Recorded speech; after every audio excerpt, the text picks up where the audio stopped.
Brooklyn Farthing est une adolescente de 18 ans qui en 2013 venait d'être diplômée et d'obtenir son permis de conduire. Pour fêter ça et le début de l'été, elle va se rendre à une grande fête, mais en plein milieu de la nuit, elle va envoyer un message à son ex-petite amie pour lui dire qu'elle avait peur. Malheureusement, il ne verra pas le message à temps et plus personne ne reverra Brooklyn après ça. Pour tout savoir sur la triste et mystérieuse histoire de Brooklyn Farthing, lançons-nous maintenant dans la vidéo.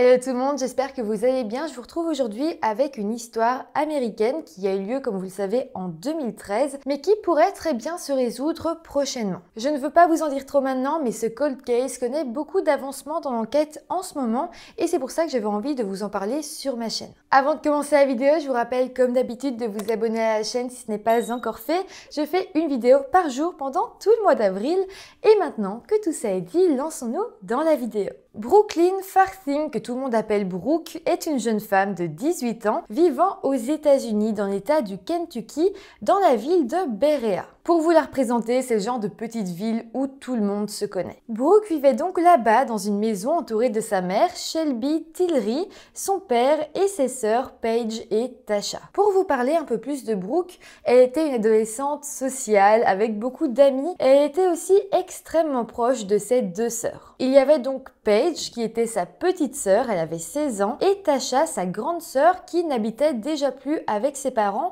parce qu'elle était déjà plus âgée et avait donc une vie de famille et une relation de couple. En tout cas, Brooke était connue comme la pacificatrice de la famille. Tout le monde savait que Brooke ne supportait pas quand les gens se disputaient et elle était alors toujours là pour apaiser les tensions quand il le fallait. En juin 2013, Brooke venait alors d'obtenir son diplôme d'études secondaires, mais par contre, elle ne savait pas du tout ce qu'elle voulait faire ensuite. Elle avait toujours rêvé d'être cosmétologue, donc une scientifique chargée de la création de produits cosmétiques, mais elle voulait quand même un petit peu de temps pour y réfléchir. En fait, elle hésitait vraiment entre se lancer dans un gros parcours universitaire ou bien travailler directement. En tout cas, depuis quelques temps, elle essayait de passer son permis de conduire et le 21 juin 2013, juste après qu'elle ait été diplômée de son école secondaire, eh bien, elle a enfin réussi à passer son permis.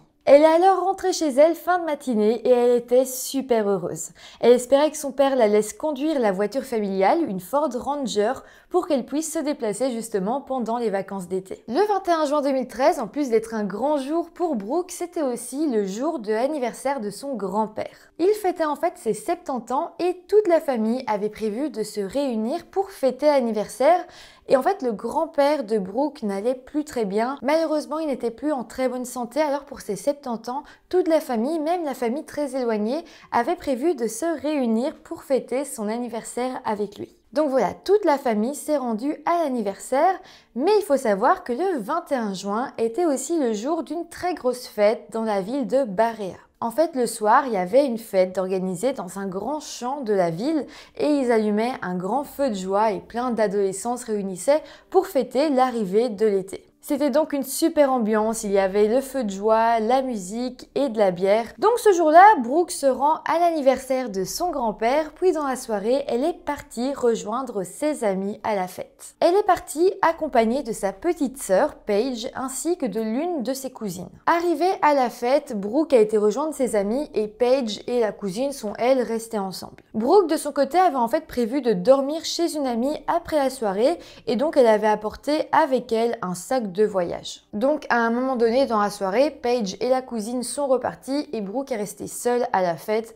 avec ses amis, mais en tout cas elle ne rentrait pas ensemble. Le problème est qu'à un moment, l'amie chez qui Brooke devait dormir va un petit peu la délaisser parce qu'elle flirtait avec un garçon. Le truc c'est que Brooke était vraiment venue à cette fête avec cette amie, mais le problème c'est qu'elle flirtait avec ce garçon, donc Brooke était un petit peu toute seule et en plus cette amie va aller trouver Brooke et elle va lui dire qu'elle va aller à l'appartement de ce garçon et qu'elle reviendra en fin de soirée, donc en gros elle laissait Brooke toute seule à la fête. Évidemment, Brooke n'a pas très bien pris la situation et les deux amies se se sont disputés. Brooke a alors décidé qu'elle n'allait pas aller dormir chez son amie ce soir-là et elle lui a dit qu'elle allait rentrer chez ses parents. L'amie de Brooke a alors quitté la fête et n'a pas plus fait attention à Brooke par la suite. Brooke va alors se retrouver seule à la fête sans aucune idée de comment elle allait rentrer chez elle, mais elle a décidé de continuer à s'amuser et de sociabiliser avec les autres ados présents là-bas. En fait, elle voulait absolument pas que sa journée soit gâchée par une bête dispute, donc elle a vraiment continué à s'amuser du mieux qu'elle pouvait. Elle passera alors les 2 heures suivantes à danser, parler avec pas mal de monde et à boire pas mal de bière. Bien après minuit, elle va tomber sur l'un de ses camarades du lycée et elle va voir qu'il est très alcoolisé, sauf que ce camarade disait qu'il voulait rentrer chez lui en voiture. Brooke va alors lui dire que ce n'était pas une bonne idée de conduire dans cet état-là. Par contre, elle va lui proposer de rester avec elle et que tous les deux cherchent quelqu'un de sobre dans la soirée qui pourrait éventuellement les ramener chez eux. L'ami de Brooke a alors accepté et tous les deux vont alors se balader un petit peu dans la soirée pour essayer de trouver quelqu'un de sobre. Et là, Brooke, elle va apercevoir un certain Joshua Henley, âgé de 24 ans, qui avait l'air plutôt sobre. En fait, Brooke ne le connaissait pas vraiment, elle le connaissait de vue, avait parlé avec lui quelques fois, parce qu'en fait, Joshua était l'ex-petite amie d'une amie de Brooke. Donc, elle le connaissait vaguement, et c'est pour ça qu'elle s'est dit qu'à la limite, elle pouvait lui demander à lui. Elle va alors aller accoster Joshua et lui demander s'il pourrait ramener son amie chez lui et s'il pouvait la ramener elle chez elle ensuite. Joshua a accepté, à ce moment-là il était à peu près 3 heures du matin et ils sont directement partis de la soirée tous les trois. Assez rapidement, donc un petit peu après 3 heures du matin, Joshua va ramener l'ami de Brooke chez lui. Brooke était toujours dans la voiture et après ça ils ont dit au revoir et Joshua était censé ramener Brooke chez elle. Par contre on ne sait pas du tout pourquoi, c'est très flou, mais Joshua ne va pas ramener Brooke chez ses parents, mais à la place, il va ramener Brooke à sa maison à lui. La maison de Joshua se trouvait en fait dans un beau quartier, un peu en périphérie de la ville de Berea. Brooke connaissait un peu les environs parce que son professeur particulier qui l'aidait à l'école habitait justement en face de chez Joshua. Mais bon, clairement ce soir-là, Brooke n'avait sans aucun doute aucune envie d'être à cet endroit-là. Elle connaissait pas très bien Joshua, elle l'aimait pas particulièrement, elle était fatiguée, elle voulait rentrer chez lui. Et en plus, Joshua était dans une situation un peu compliquée parce qu'il était en pleine instance de divorce. Sa maison était alors censée être vendue et d'ailleurs l'eau et l'électricité y étaient déjà coupées. Donc Brooke était là en pleine nuit, dans le noir, avec Joshua pour une raison qu'on ne connaît pas. À ce moment-là, Brooke a décidé d'appeler ses sœurs en espérant que peut-être quelqu'un puisse venir la chercher et sa sœur aînée va alors répondre au téléphone, mais elle était assez saoule parce que je vous le rappelle, tout le monde était à la soirée d'anniversaire du grand-père et donc elle ne pouvait pas prendre la voiture pour venir rechercher Brooke. Paige, donc la petite sœur de Brooke, elle ne pouvait rien faire de son côté parce qu'elle n'avait pas de permis de conduire. Elle a alors dit à sa sœur qu'elle devrait appeler ses parents, mais Brooke a dit qu'elle n'avait pas très envie de les déranger. Elle a ensuite rassuré ses sœurs et elle leur a dit qu'elle allait appeler Jared, son ex-petit ami, pour qu'il vienne la chercher. Alors, pour vous parler de Jared, Brooke et lui étaient sortis ensemble pendant environ 3 ans, mais ils avaient récemment rompu. Malgré tout, ils étaient restés proches et tous les deux continuaient à s'envoyer des messages et à se donner des nouvelles. Par contre, ce soir-là, Jared n'avait pas assisté à la fête. Il travaillait en fait de nuit dans une usine locale, donc Brooke était sûre qu'il n'était pas alcoolisé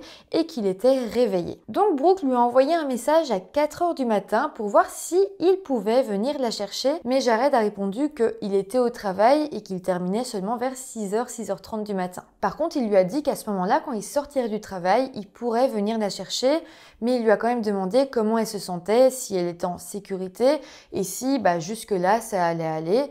Et Brooke lui a répondu que pas de souci, qu'elle attendrait 6h, 6h30 du matin. En fait, Brooke va répondre plus précisément que Joshua était déjà parti dormir dans sa chambre et que elle était assise sur le canapé du salon en train de fumer une cigarette. Elle dirait aussi qu'à présent elle se sentait sobre même si elle avait bu de la bière à la soirée parce que tout de même elle trouvait la situation assez bizarre. Par contre, comme je vous l'ai dit, elle va rassurer Jared et lui dira qu'elle pouvait bien l'attendre jusque 6h du matin. Mais voilà, à 4h26 du matin, Brooke va de nouveau envoyer un message à Jared. Dans ce nouveau message, elle va demander à Jared s'il peut se dépêcher à venir la chercher et elle dira qu'elle avait peur. Par contre, elle ne dira rien de plus, donc on ne sait pas du tout ce qui a bien pu se passer en seulement une vingtaine de minutes. Le problème, c'est que Jared, une fois rassuré, il a mis son téléphone sur le côté et il a continué à travailler. ce qui fait qu'à 4h26, il ne va pas lire le message que Brooke lui a envoyé. Par la suite, à 5h30 du matin, donc 1 heure plus tard, Brooke va renvoyer un deuxième message à Jared. Elle semblait alors totalement différente et elle lui a dit qu'elle allait bien et elle lui a aussi demandé de ne plus prendre en compte ses messages précédents. Elle lui dira aussi de ne finalement plus venir la chercher car elle allait à une fête dans le comté de Rock Castle à environ 30 km de la ville de Berea. Jared de son côté va de nouveau pas voir ce message parce qu'il travaillait et c'est seulement à 6h30 du matin qu'il va lire les derniers messages de Brooke. Par contre, il ne va pas s'inquiéter, il va pas spécialement trouver ça bizarre et il va se dire bon bah elle n'a plus besoin de moi, il était vraiment épuisé de sa nuit de travail et il a décidé de rentrer chez lui pour dormir. Nous sommes maintenant le lendemain matin, donc le samedi 22 juin 2013. Brooke avait prévu de se rendre à un salon de l'automobile avec l'une de ses amies et son amie s'est alors rendue sur place mais voyant que Brooke n'y était pas, elle a essayé de l'appeler mais elle n'a pas répondu. Elle va alors appeler l'une des sœurs de Brooke, je ne sais pas laquelle, et sa sœur dira qu'elle ne savait pas non plus où se trouvait Brooke. En fait, au départ, sa famille n'était pas spécialement inquiète et tout le monde a supposé que soit le téléphone de Brooke n'avait plus de batterie, soit qu'elle ne s'était pas réveillée à temps parce qu'elle avait dû dormir trop tard après la fête. Donc là, tout le monde a attendu quelques heures. Mais voilà, vers midi, quand personne n'avait encore reçu de nouvelles de Brooke, là, tout le monde a commencé à avoir une légère inquiétude. Paige va alors avoir l'idée de dire à sa mère qu'elle devrait appeler Jared parce que lui saurait peut-être où se trouve Brooke. La maman de Brooke va alors appeler Jared et là, il va lui parler des messages qu'il avait reçus de la part de Brooke. Donc il va lui expliquer qu'elle avait été emmenée chez Joshua, qu'elle voulait repartir, qu'elle avait ensuite dit qu'il dormait à l'étage, puis qu'elle avait eu peur et ensuite qu'elle était partie faire la fête dans le comté à côté. Évidemment, avec le recul, tout ça a commencé à devenir très étrange. De plus, il faut savoir que Brooke ne connaissait pas grand monde dans le quartier de Rock Castle et n'y avait jamais été pour faire la fête. La grande sœur de Brooke a alors décidé d'appeler Joshua pour connaître sa version des faits et il a alors répondu au téléphone et a affirmé ne pas savoir où se trouvait Brooke. Il dira en fait s'être levé tôt ce matin-là pour s'occuper de ses chevaux et que lorsqu'il était revenu vers 7h du matin, eh bien Brooke n'était plus dans sa maison. Par contre, il restera très flou par rapport à d'autres détails. Mais voilà, plus ou moins 15 minutes après que Joshua ait raccroché avec la sœur de Brooke, il a rappelé et lui a dit qu'il avait oublié de lui parler d'un détail. En fait, il expliquera que lorsqu'il est parti s'occuper de ses chevaux, il a croisé Brooke qui était toujours réveillée et assise sur le canapé du salon en train de fumer une cigarette. Mais lorsqu'il était rentré un peu plus tard, vers 7h du matin,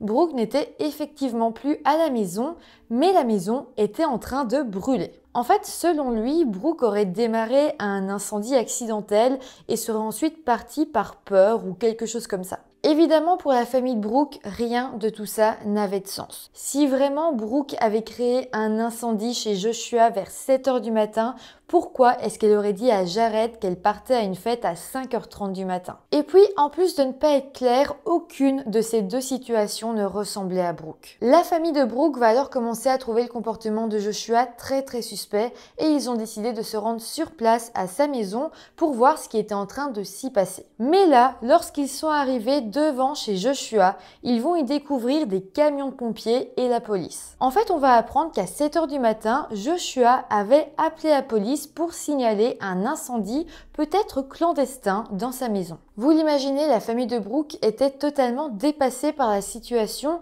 et surtout, elle doutait encore plus de Joshua. En fait, si sa maison avait été investie dès 7h du matin par les pompiers, par la police, de 1, pourquoi est-ce qu'il n'avait pas appelé la famille de Brooke en premier? Et de 2, pourquoi il lui a fallu 2 conversations pour qu'il se rappelle qu'il y avait eu le feu dans sa maison? Maison qui, je le rappelle au passage, était sur le point d'être vendue pour cause de divorce. Bon, en tout cas, on va apprendre que lorsque les pompiers sont arrivés dans la maison, eh bien, ils ont constaté que le feu avait démarré à partir du canapé du salon et que le feu sur le canapé était si chaud qu'il avait creusé un trou dans le sol. Aussi, mis à part le canapé, rien d'autre dans la maison n'avait été touché. Donc évidemment, suite à cette constatation, l'incendie avait été signalé à la police comme suspect et donc intentionnel. En fait, là, clairement, on était face à quelqu'un qui avait mis un combustible, genre de l'essence ou quelque chose comme ça, sur le canapé pour que le canapé brûle. Ça explique d'ailleurs pourquoi le canapé était aussi chaud, parce que juste un feu comme ça, qui aurait pu être causé par une cigarette,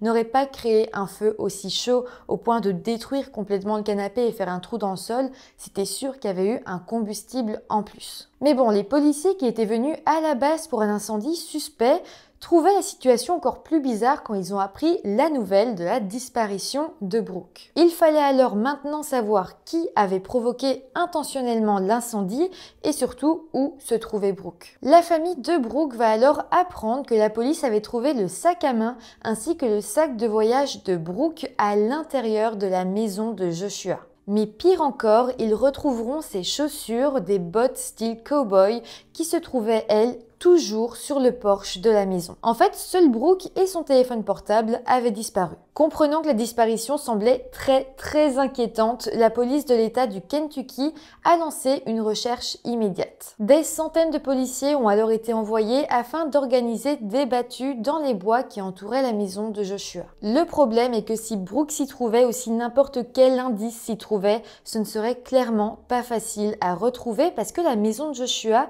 se trouvait en plein milieu de kilomètres et de kilomètres de bois et de champs. Il y avait aussi des falaises, des grottes, des ravins. Vraiment, c'était un endroit parfait pour y cacher un corps, par exemple. Mais bon, les enquêteurs savaient que Brooke ne réapparaîtrait pas comme ça et sa disparition était vraiment suspecte. En fait, dès le début, la police s'est dit que Joshua avait dans tous les cas quelque chose à cacher. La disparition de Brooke est vite devenue une disparition avec un motif criminel et donc le nom de Joshua est arrivé tout en haut de la liste des suspects. Ça a donc vraiment donné une motivation aux policiers pour vraiment fouiller toute la zone autour de sa maison, même si c'était difficile, c'était presque le seul moyen de trouver des indices et donc de coincer Joshua. Ils ont alors envoyé des centaines et des centaines d'agents pour fouiller tout le périmètre, ils ont vraiment essayé de faire tout leur possible, mais ils n'ont rien trouvé. D'autres enquêteurs ont aussi interrogé les personnes qui avaient assisté à la fête, mais clairement tout le monde dira que rien de suspect n'avait eu lieu là-bas. L'ami de Brooke que Joshua avait ramené à son propre domicile juste avant dira lui-même